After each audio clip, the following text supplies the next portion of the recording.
Mas tumindi pa raw ang tensyon dahil sa pilitang sumampa at kinubkob ng China Coast Guard ang isa sa mga rubber boat. Sinubukan daw kumpiskahin ng mga Chinese ang bitbit na armas ng Naval Special Operations Group o NAVSOG na sa... Isipin mo, no? Inagawan, kinumpiska yung baril. Isipin mo, ginaganyan tayo sa ating teritoryo. Sinampahan, inagawan ng baril. Eh di ba sobrang hindi na... Ano na eh, paghahamon na. Kumbaga... Talagang nagdideklara na ng, parang nagdideklara na talaga sila ng pagsagupa ng gera. Etong China. Sa yung mga ganyang aksyon, iba na yan mga utol, iba na. Sobrang palala na ng palala. At syempre pag hindi natin yan inaksyonan, uulitin yan kasi okay lang naman pala. Payag naman pala o hindi naman pala papalag tong Pilipinas. Anong magiging resulta niyan? Anong magiging tingin niyan? At ang masakit nito mga utol, ayon sa kanilang mga pahayag ng spokesperson ng China, nararapat lamang o lawful ang kanilang ginagawa kasi nga daw illegal tayo dyan. Mga karunungan, kaalaman, teorya, kasaysayan, hiwaga at mga bagong tuklas. Alamin natin. Mas malala pala ang insidente nangyari sa Ayungin Shoal mga utol kung saan itong China Coast Guard ay hindi lang pala basta binangga ang ating mga barkong magre-resupply sa BRP Sierra Madre sa Ayungin mga utol dahil bagkos ay sinampahan pa nila ang mga barko ng Pilipinas at nakipag-agawan ng baril. At humantong ito sa pagkasugat ng ilan nating sundalo. Ayan mga utol, no? China Coast Guard nakipag-agawan ng barel sa AFP. Sundalo na putulan ng daliri. Okay? Titingnan muna natin to at syempre titingnan natin mamaya yung mga tugon ng ating gobyerno tungkol sa pangyayaring ito dahil hindi na to basta-basta. Okay? Sumampa sa barko ng Pilipinas at nakipag-agawan ng baril sa AFP ang mga tauhan ng China Coast Guard sa may Ayungin Shoal. May Pilipinong sundalo pang naputulan ng daliri. Sipin mo mga utol, no? Ganun na sila katatapang, ganun na sila katitindi yung kanilang ginagawa, hindi na basta pagharang. Binabangga at sinampahan inakyat yung barko ng ating Philippine Navy. Ganun sila katatapang, no? Inagawan ng baril ang ating mga sundalo. Aba, grabe na yan. Sa tindi ng nangyari, naniniwala ang isang eksperto na posibleng ma-activate nito ang Mutual Defense Treaty para makaresbak ang Amerika para sa... Ano kaya yan ang mga utol, no? Yan ba hudyat na ng gera? Okay, mamaya titingnan natin yung ibang report tungkol dito. Inagawan tayo ng barel yung ating sundalo. Isipin mo yun. Pilipinas. Nasa frontline ng balitang yan, si Brian Castillo. Kung dati, pambobomba ng tubig at pambabangga ang panghaharas ng China sa mga barko ng Pilipinas sa Ayungin Shoal. Ngayon, mas tumindi na. Kahapon ng madaling araw, sumampa ang mga tauhan ng China Coast Guard sa rubber boat ng Armed Forces of the Philippines na maghahatid sana ng supply sa mga sundalo sa BRP Sierra Madre. Isipin mo, no? Hindi na basta inarang, hindi na basta pagkabangga, sinampahan. Ganon sila katatapang. Isipin mo yung reaksyon ng ating mga sundalong Pinoy doon sa ganong pangyayari. Kaya pwede na nilang barilin di ba? Sa totoo lamang. Pero hindi po kasi may mga nababasa ako sa comment na duwag daw yung mga sundalo natin. Hindi po naduduwag. Sila po ay may mandato. Okay? Mula sa kanila, sa nakakataas sa kanila. Hindi po sila basta pwedeng umalma. Pero sa gantong pagkakataon, yung threatened na yung buhay mo, palagay ko di ba? Kailangan na mag-take ng necessary action, mag-decision na on the spot, no? Kasi may threat na talaga Pero yun nga, yung pagtitimpi ng ating mga sundalo para lamang hindi lalong mag-escalate yung pangyayari, saludo ko doon. 'Di ba? Hindi nila isinasalang-alang yung kanilang emosyon, bagkus yung kanilang duty. O di ba ikaw kaya ganun aksampang ka ng sundalo ka, may hawak ang baril, agawang ka ng baril. Siyempre, hindi po sila, palagay ko hindi natakot ang ating Philippine Navy. Hindi natatakot. Bagkus mas natatakot sila sa nalumala yung pangyayari kung sakaling sila ay papalag dito. Okay? Puntahan muna natin tong PTV port. Medyo na ako. Sige, play muna. Ayon sa mapagkakatiwalaang source ng News 5, habang papunta sa barko ang mga rubber boat ng Philippine Navy, bigla silang hinabol, binangga at hinarang ng mga dineploy na vessels din ng China Coast Guard. Hindi pa raw nakontento ang mga Chinese dahil binutas pa ang ibang rubber boat para hindi makaabante. Grabe. Mas tumindi pa raw ang tensyon dahil sapilitang sumampa at kinubkob ng China Coast Guard ang isa sa mga rubber boat. Sinubukan daw kumpiskahin ng mga Chinese ang bitbit na armas ng Naval Special Operations Group o NAVSOG na sa Isipin mo, no? Inagawan, kinumpis ka yung baril. Isipin mo, ginaganyan tayo sa ating teritoryo. Sinampahan, inagawan ng baril. Di ba sobrang hindi na... paghahamon na. Kumbaga, talagang nagdideklara na ng, parang nagdideklara na talaga sila ng pagsagupa ng gera. Etong China. Sa yung mga ganyang aksyon, iba na yan mga utol, iba na. Sobrang palala na ng palala. At syempre, pag hindi natin yan inaksyonan, uulitin yan kasi okay lang naman pala. Payag naman pala hindi naman pala papalag tong Pilipinas. Anong magiging resulta niyan? Anong magiging tingin niyan? At ang masakit nito mga utol, ayon sa kanilang mga pahayag ng spokesperson ng China, nararapat lamang o lawful ang kanilang ginagawa kasi nga daw illegal tayo dyan. At tandaan po natin, ito pong lugar na ito na pinangyarihan ay napakalapit sa ating shore. So sa madalit sabi, pasok sa ating exclusive economic zone na maling-mali sa sinasabi ng China na teritoryo nila to dahil napakalayo po sa kanila nito. Sa Ayungin Shoal po ito nangyari bahagi. Grabe, 'di ba mga utol? So inagawan, no? Nagawan, kinukumpis kayong baril tapos may nasaktan na sugatan, naputulan ng daliri. kain ng rubber boat. Pero nakipag-agawa ng armas sa mga sundalo. Dito raw nasugatan at naputulan ng daliri ang isa sa mga sundalo. Ipin yung mga utol, anong kasunod niyan? Anong magiging kasunod nito? Yung pangyayari na yan. Inaagawan na tayo ng armas ng kanilang mga China Coast Guard, no? So pinapakita dito ng China, palagay ko yung kanilang no trespassing rule. Talagang pinapakita nila na seryoso kami, ipapatupad namin to. Ang masakit mga utol, pinapatupad nila yung no trespassing rule nila sa karagatan o sa katubigan na sakop ng Pilipinas, na tayo ang may sovereign rights na ayon sa international law. Kabaliktaran na sinasabi ng China na kanila yung lugar na yon. Hindi po yung sanction ng, 'di ba, ng UN, ng UNCLOS. Ibig sabihin, kung legalities ang pag-uusapan, tayo ang may legal na karapatan, hindi sila. Pero taliwas sa kanilang ginagawa, okay? At sa kanilang sinasabi. Ang sinasabi nila kanila. Pero sila lang po ang nagsasabi nun, hindi yung buong mundo. China lang ang nagsasabi na kanila yung lugar. At ang masakit, inaagawan na tayo ng armas. 'Di ba? Mamaya papakinggan natin yung pahayag ng isang expert tungkol dito. Okay? Pakinggan muna natin mula sa PTV4. May mga sundalo para umano ang lubhang nasaktan sa insidente. Yan ang ulat ni Patrick De Jesus. Kinumpirma ng Armed Forces of the Philippines na may isang sundalo ng Philippine Navy ang lubang nasaktan sa resupply mission kahapon sa Ayungin Shoal dahil sa panibagong harassment ng China Coast Guard. Kaagad naman daw itong in-evacuate upang bigyan ng agarang medical treatment. Kaugnay nito, pinaalalahanan ng AFP ang China Coast Guard na itigil ang kanilang agresibong hakbang upang hindi lumala ang tensyon sa West Philippine Sea. Paano nga yan? Hindi na nga tumitigil ang China kahit anong panawagan ang gawin natin. Paano nga yun? Hindi na ubra yung mga ganong aksyon na tawagan, sabihan, ipagbigay alam. Kinukundin na natin o kinukundin na nga ng G7 o kinukundin na nga ng UN, inihain na natin sa UN. Pero natitinag ba ang China? Hindi po natitinag. So ano po ang aksyon, 'di ba, na pwede nating gawin bukod doon nang sa ganun ay hindi lumala o hindi na mapaalis, nandyan sila, walang hindi. Yun yung problema, pero yung ganunin tayo, banggain tayo, sampahan, agawan ng armas, abay ibang klase na po yun.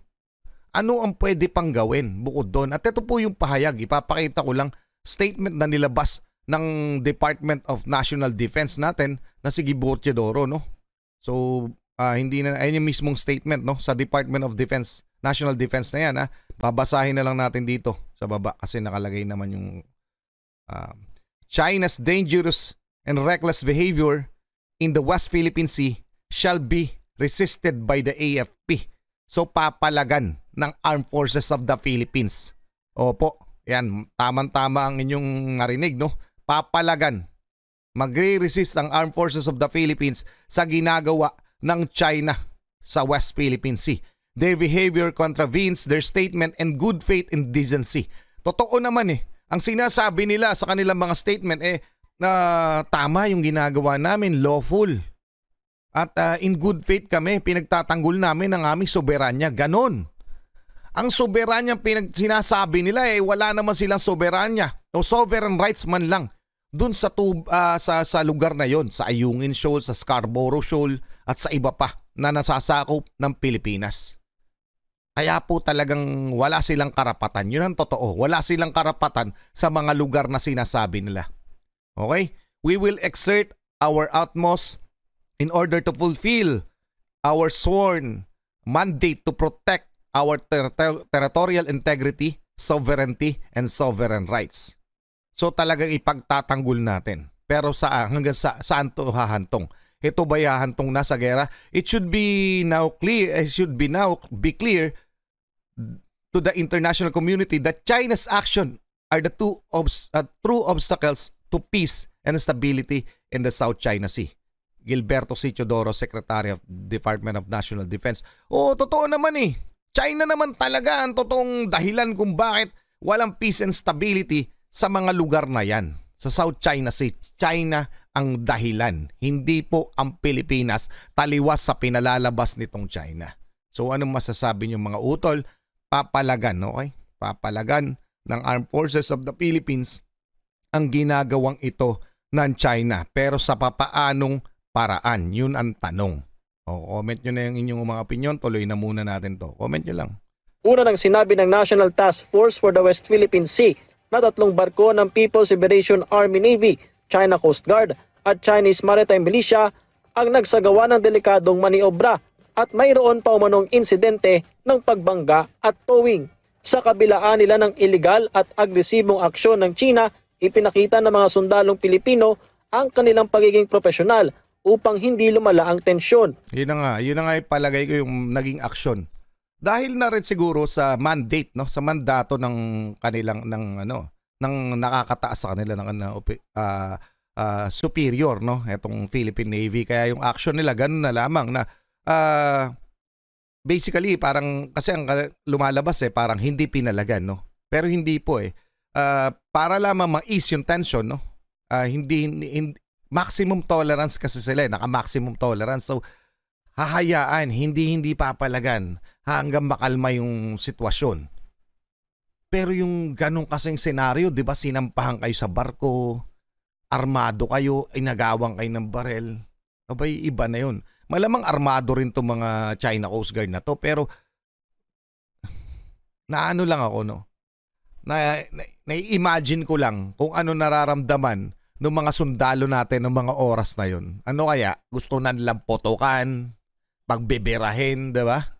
Kaya lang pag ganun kasi nangyari, tayo na unang gumanon, mari-revoke yata. Kung hindi ako nagkakamali, mari-revoke yung yung Mutual Defense Treaty natin with the US. Kailangan po kasi etong China yung magsisimula ng gulo. Kaya tayo niyang ginaganyan Pinipilit tayong dalahin doon sa lugar na ganon. Sa ganong sitwasyon. Para tayo yung mauna. Paano kung medyo nag-init ng ulo ang isa sa sundalo natin, talagang binira sila? Yun na yan, di ba?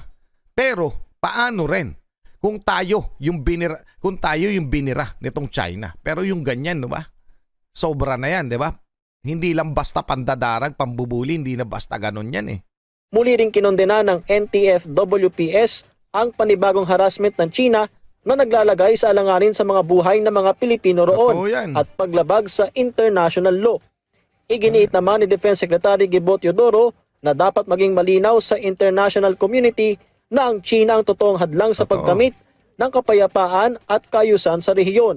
Samantala, Sa isang state-owned Chinese newspaper, sinabi ng tagapagsalita ng China Coast Guard na sinampahan at ininspeksyon umano nila ang ilang barko ng Pilipinas nang pumasok ito sa bisinidad ng Ayungin Shoal na tinatawag namang Renai Reef ng China.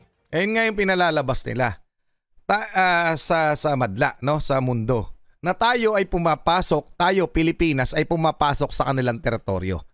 Nang sa ganun, masabi nila na lawful yung kanilang ginagawa. Kasi pumasok nga naman tayo sa teritoryo, illegal tayong pumasok sa teritoryo nila. Yun ang pinalalabas nila. So, dapat lamang yung ginagawa nila. Pero baliktad po. Sila po yung pumapasok sa ating teritoryo, no? So, dapat tayo yung gumagawa niyan sa kanila. Yun ang totoo. Yun ang katotohanan. At ang masakit, wala tayong magawa. Tayo yung pinapasok, tayo pa yung binabaliktad at wala tayong magawa doon. Bukod sa magsumbong sa UNCLOS o sa UN, 'di ba? Ibang klase. Sa isa namang pahayag ng Department of State ng Amerika, gumamit din ng water cannon ang mga barko ng China. May mga ulat pa na may isa umano ang naputulan ng daliri at nagkaagawan ng armas, pero hindi pa ito kinumpirma ng AFP.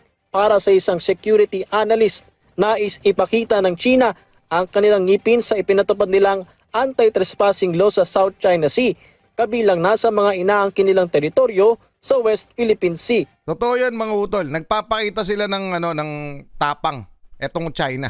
Kumbaga yan, kaya ganyan yung nagiging senaryo.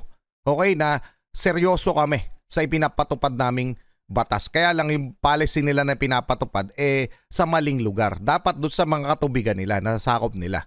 Hindi yung inaagaw lamang nila. Okay? Yun ang dahilan kung bakit ganyan ang nangyayari. Lumabas din na may mga Navy sailors tayo na naputulan ng daliri. At of course, we see very intense encounter with China. Nakita natin na very aggressive sila in such a way na talagang pinapakita nila yung ngipin nila pagdating dito sa kanilang bagong batas. Kung Ayan ang mga utol. Paano na ang kasunod, 'di ba? Baka maulit na naman 'yan. Kawawa naman. Ano kaya ang magiging tugon ng ating gobyerno pagkatapos nito? naman sa punto na pati ang BRP Sierra Madre ay sa pilitan na ring sakyan at pasukin ng China, maaari anya itong mag-trigger sa Mutual Defense Treaty sa pagitan ng Pilipinas at US. Remember, yung BRP Sierra Madre that represents our territory. Kaya nga binabantayan ng ating Marines and Navy yan, no? Kapag nag-board sila doon sa BRP Sierra Madre, ibig sabihin gusto nilang sakupin ang teritoryo ng Pilipinas. Kapag nag-board sila doon sa BRP Sierra Madre, ito ay gusto nilang pabagsakin ang gobyerno at the same time kunin ang teritoryo ng Pilipinas sa pamamagitan ng barko. Yan, Act of War na yon. Pag sinampahan nila to, itong BRP Sierra Madre, naka-station sa Ayungin Shoal, Act of War na yon. At hindi na yun pwedeng baliwalain o panawagan. Wala nang diplomasya siguro doon, no? Pero ito, bakit? Ano lang ako, no? Hindi ko lubos maisip kung paano pa?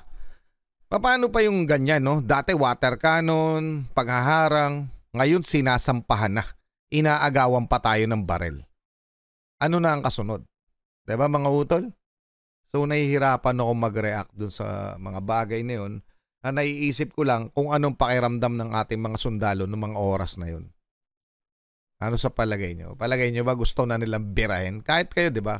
Kahit kayo, yung mga nanonood sa akin, nakikita ko yung mga komento nyo na talagang galit na rin kayo. Ako man. Pero ano magagawa natin?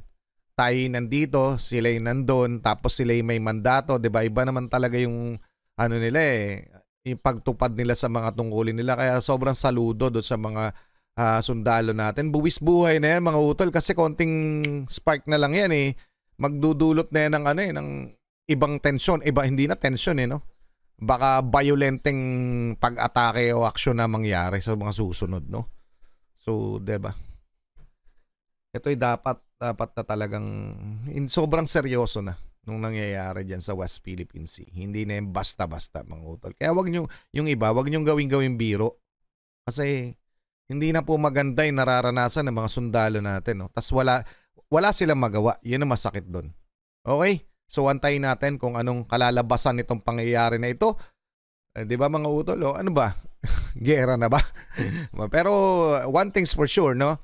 Papalagan ng Armed Forces of the Philippines yung mga ginagawang aksyon ng China. Pero sa paraan siguro na hindi tayo mag-i-insist ng gera. Okay? So, paki-comment na lang ang inyong opinion. Maraming salamat. Muli ako si Target Achilles. In behalf of the Real South Pride Production, ako ay nagpapasalamat sa walasawan niyong pagsuporta. Kayo mag-iingat. Keep safe, God bless. At saludo po sa inyo lahat. Maraming salamat sa mga nagtatanggol ng ating teritoryo, sa mga sundalong Pinoy. Saludo po.